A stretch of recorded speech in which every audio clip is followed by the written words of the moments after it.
I want to say some things about education, and some of these principles will apply to many aspects of life, but to begin with the issue of education, and particularly the way we talk to and nurture young people to be all they can be. And to start with a very personal issue, I want to include this clip of a poem. It's a very moving, very heart-wrenching poem, and I read it in a different venue, and I'm going to include that clip here just to kind of capture the original emotion of reading that, because I find it a difficult poem to read. So I'm going to include that here now and then say a few more things about the way words can be so powerful.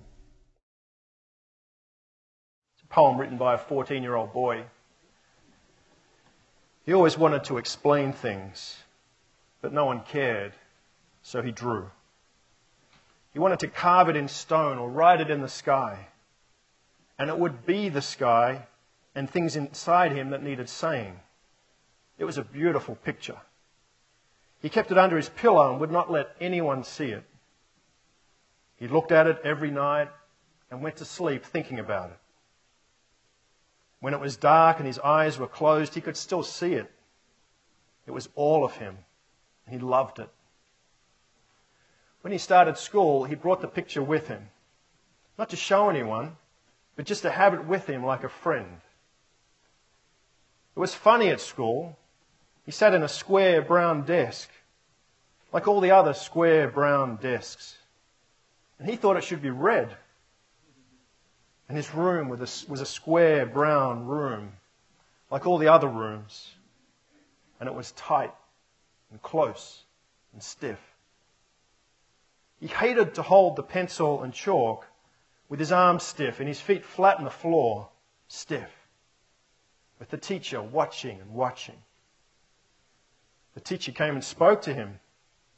She told him to wear a tie like all the other boys. He said he didn't like them. She said it didn't matter. After that, they drew.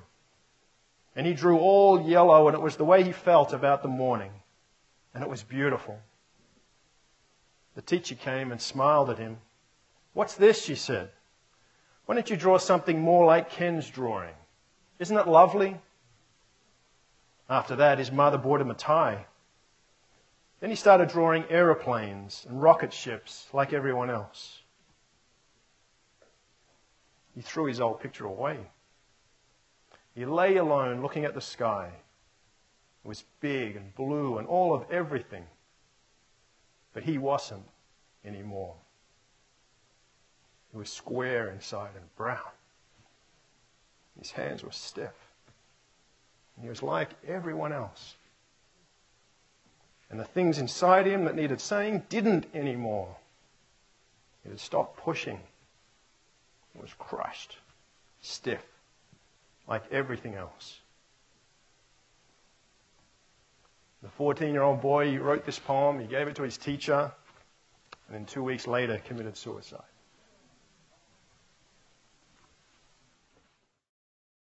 Wasn't that a gut-wrenching poem? It just kills you to imagine what goes through kids' minds and in their hearts when they're put down or they're forced to conform by adults, and when their spirits are crushed.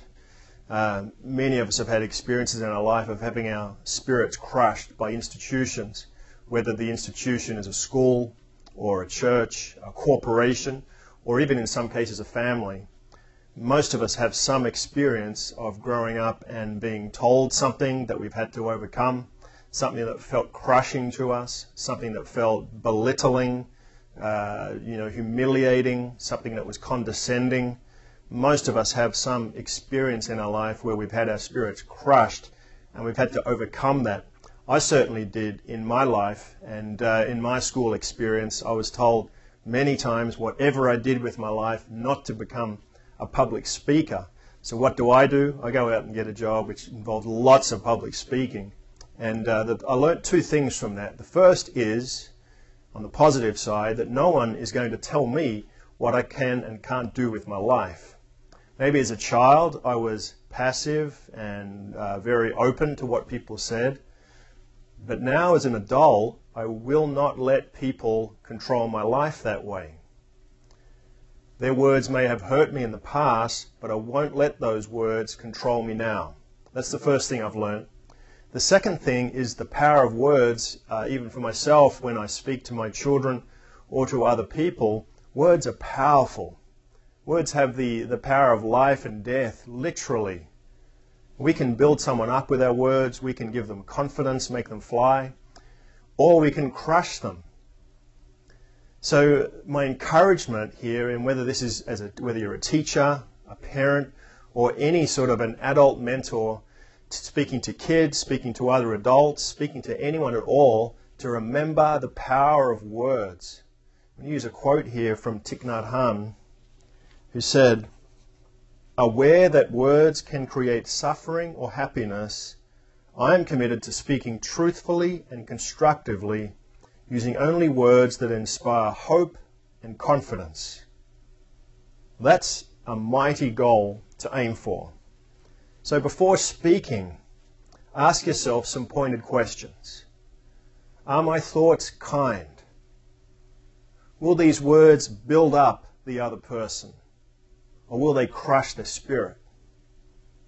Will these words of mine give this person confidence, give them a sense of empowerment, give them a sense that they matter, give them a sense that their life has purpose and value to the whole? And if my words don't do this, then I'd be better off staying silent. So my first point here relating to education or anything else in life is the power of words.